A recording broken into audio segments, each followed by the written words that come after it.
Okay, let's unpack this.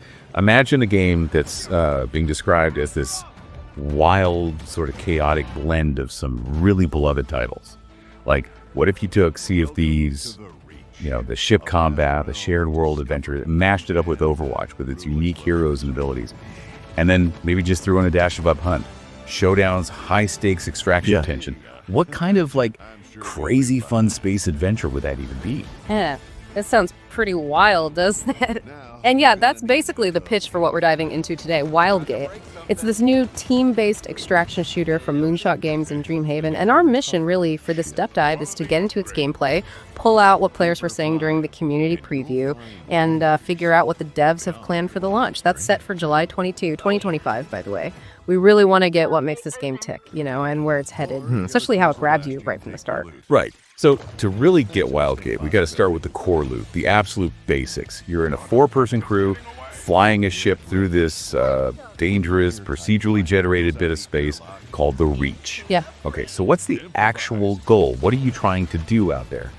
And how do those different ways to win really shape how people play?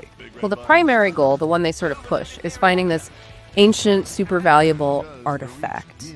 And then you need to escape with it through the Wildgate, which is your extraction point, basically.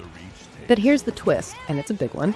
You also win if you just blow up all the other ships, last crew standing. And this two-pronged thing, it's key. It really encourages this middle ground play style. We've seen teams pull off artifact extraction, sure, if they're careful. But honestly, most games seem to end up in a big fight. It just naturally pushes people towards combat, even if they start out trying to be sneaky.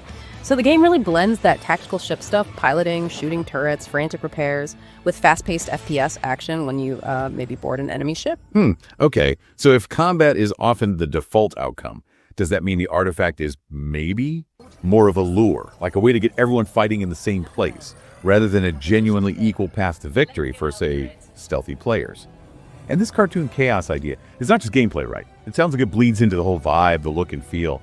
I heard it reminds people of WildStar, described as absurd and over-the-top, cartoony designs. Some even said the humor made them laugh out loud a few times. Oh, absolutely. Absurd and over-the-top nails it. The game really leans into that whole aesthetic. And central to that charm are the prospectors. These are the characters you pick, right? Each one has unique passive abilities, maybe some special tools. Everyone starts out as this robot prospector. And they're actually super useful because they don't need oxygen, which, makes flying around in space, especially outside the ship, way easier for beginners.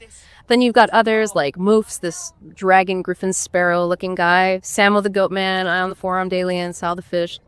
It's a colorful cast. Now, the initial feedback was, maybe the roster feels a bit small right now, but the devs are hoping for more by launch. Oh, and the sound design, people said it's phenomenal. Really clear cues for what's happening, which you absolutely need when things get chaotic. Okay, hearing about those characters and how dynamic it sounds makes me wonder about those first few games for players. It sounds like a lot to juggle. I heard this story, right? Someone jumped in, didn't even look at the tutorial. Just total confusion, bumping into things. And get this, that was their only win. What does that tell you about the learning curve? Is it just pure, beautiful chaos? Haha. Yeah, that's a perfect example of trial by fire, right? And maybe a bit of luck. It definitely shows there's an initial learning curve. But it seems like one players actually kind of enjoy figuring out. You quickly learn, okay, maybe I should find that tutorial. Or you learn the hard way that, oh crap, enemies can sneak aboard and overload your ship's core. Boom. But there are helpful things too, like this teleport feature that apparently lets you just get you back to your ship if you get spaced or stranded. And one mechanic people really seem to like is the multi-tool for repairs. Imagine you're being shot at, fires are breaking out, windows are shattering and venting oxygen, by the way, doors get blown off, and you're just running around like mad trying to patch everything up with this tool. And a blown out door, lets oxygen out, but also lets enemies in. Creates some really intense moments. Wow, that sounds incredibly frantic and immersive. Like the game is almost built to create those wild, shareable moments.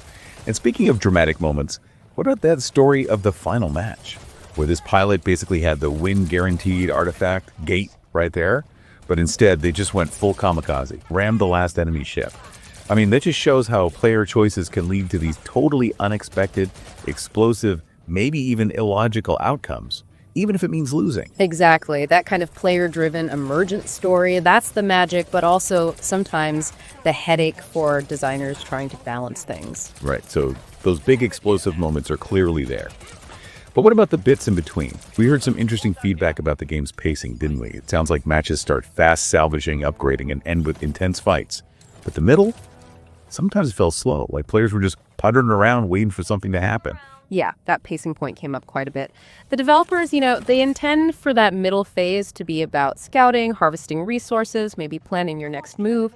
But some players felt like once their ship was upgraded enough, doing more of that didn't seem necessary. And that raises a potential issue, right? That players might just ignore the exploration, the strategic depth, and look for the absolute shortest path to victory. It reminds me a bit of how people used to play Alterac Valley and WoW debut, just ignore everything and rush the boss. But then again, there's conflicting info on the artifact wins. One person said they hadn't seen any, while others reported artifact wins making up at least a third of all the victories, or that experienced teams pull it off pretty often. So yeah, that's a big question. How do they balance it? How do they keep both the artifact hunters and the deathmatch brawlers happy and engaged? And let's dig into the combat more. The ship-to-ship stuff. People said the guns are extremely fun, which is good. And the movement operates on a fixed plane. So your ship doesn't tumble freely in 3D space like in Elite Dangerous or something. It moves more horizontally, kind of like piloting a tank, they said. The idea was accessibility, making it easier to control. But the feedback on that was mixed too. Some people got frustrated crashing into stuff because they couldn't rotate freely. Okay, fixed plane, like a tank. Got it. What about getting onto other ships? The boarding. You mentioned players can instantly teleport back to their own ship. That seems like it would really encourage trying risky boarding actions. Once you're on an enemy ship, you can mess with their buffs, steal weapons, or even overload their engine for a timed explosion. Sounds cool. But with that easy escape route, how are people actually using boarding? Is it a main strategy, or more like a Hail Mary? Does it feel impactful enough? That's a really good point. Boarding is definitely dramatic. It can disrupt an enemy crew, cause panic, maybe steal something important. But from what players were saying, most losses still seem to come from just getting outgunned ship to ship, not necessarily from being successfully boarded and sabotaged. So, impactful, sometimes. Game-winning, maybe less often. As for character abilities, Wildgate has named characters like a hero shooter, but mostly they have passive abilities. The active stuff, like grenades or shields, seems to be shared equipment everyone can use. And we have to come back to the robot character, we mentioned it earlier. But yeah, it really is a QLO godsend. Quality of life, because it just ignores oxygen management completely, and its abilities auto-refill. Meanwhile, other characters are constantly needing oxygen refills, especially in certain hazardous environments, which become really annoying for them. But for the robot, trivial, doesn't matter. So that definitely influences who people pick, especially early on. It creates this interesting dynamic, maybe even an imbalance around a core survival mechanic. Yeah, that robot sounds almost like the default choice, especially starting out. An easy button for a key mechanic. Fascinating how one design choice can ripple out like that. Okay, let's zoom out a bit. Talk about the overall community flows. It sounds like a lot of players got seriously hooked, like addicted, invested, obsessed. One person logged over 150 hours in the preview, and the praise was pretty specific. Pacing and ratcheting up in tension, moment-to-moment gameplay, team synergy, ship design, and PvE/EVP dynamic are absolutely electric. Wow, that's strong praise. It really is. Huge enthusiasm. But with that passion comes very pointed feedback, which is exactly what developers need at this stage. A really big fear that popped up repeatedly: monetization. People worried about microtransactions and season passes loot box. They're really hoping Moonshot sticks to the buy the game once model.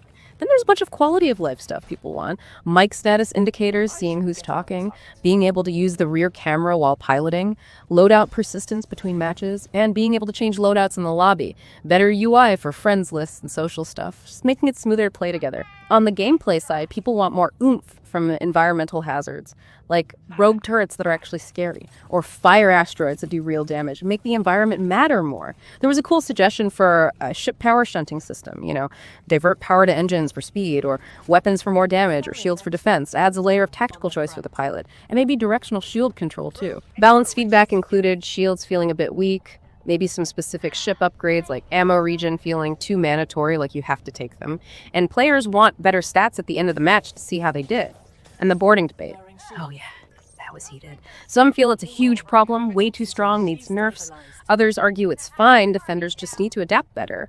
They suggested things like being able to lock all ship doors during boarding, or maybe making it so overloading the engine also damages the ship directly again, and probably the single most requested feature: a ranked mode. Competitive play. with calls for things like mic-only queues and stricter penalties for people who leave matches early. Okay, wow. A lot of specific, passionate feedback. So, with the launch coming up July 22, 2025, what's the actual plan? What have Moonshot Games and Dreamhaven said about addressing all this and keeping players hooked long term? They've laid out a pretty clear development roadmap, actually. First, their core philosophy: Wildgate is a premium game, you buy it. But, and this is key, they're committing to free post-launch content. Think bi-weekly updates, mid-season patches, bigger seasonal content drops. All the core gameplay stuff, new prospectors, ships, weapons, features, will be free. Paid content. That's going to be purely cosmetic and opt-in, skins, outfits, that kind of thing. No pay to win, they insist. Right at launch, we should expect balance updates based on the preview feedback. They specifically mentioned nerfs to an auto-aiming drone called Aim-E and the laser ram weapon, plus those quality of life improvements matchmaking, maybe a spectator view, more language options. They're adding scrap crates you can earn through play for XP and cosmetics. Player card customization titles, banners, and something called an infamy system, which sounds like it might track your playstyle or achievements. And yes, there will be an in-game cosmetic shop alongside a deluxe edition of the game with some exclusive themed outfits. Then, looking a bit further, later this year, they're planning Reach Anomalies. These sound like new environmental hazards or points of interest added bi-weekly to keep the map fresh. Season 01 is planned to bring themed content, a new prospector, a new weapon, new equipment, all unlockable through a free reward track, plus new story stuff and a new puzzle mechanic. Intriguing, and critically, the first version of custom lobbies is slated for Season 01. That's huge for community building and potential esports. Longer term, under in development exploration, they're talking Seasons 2 and 3 with potentially new ships, more prospectors, maybe even new areas of space. They're also thinking about new types of cosmetics, more ways to play with friends, and yes, that dedicated competitive play or ranked mode, it's definitely on their radar currently in the concept phase. That is a pretty packed roadmap, and it really brings us back full circle, doesn't it, to that fundamental challenge we talked about.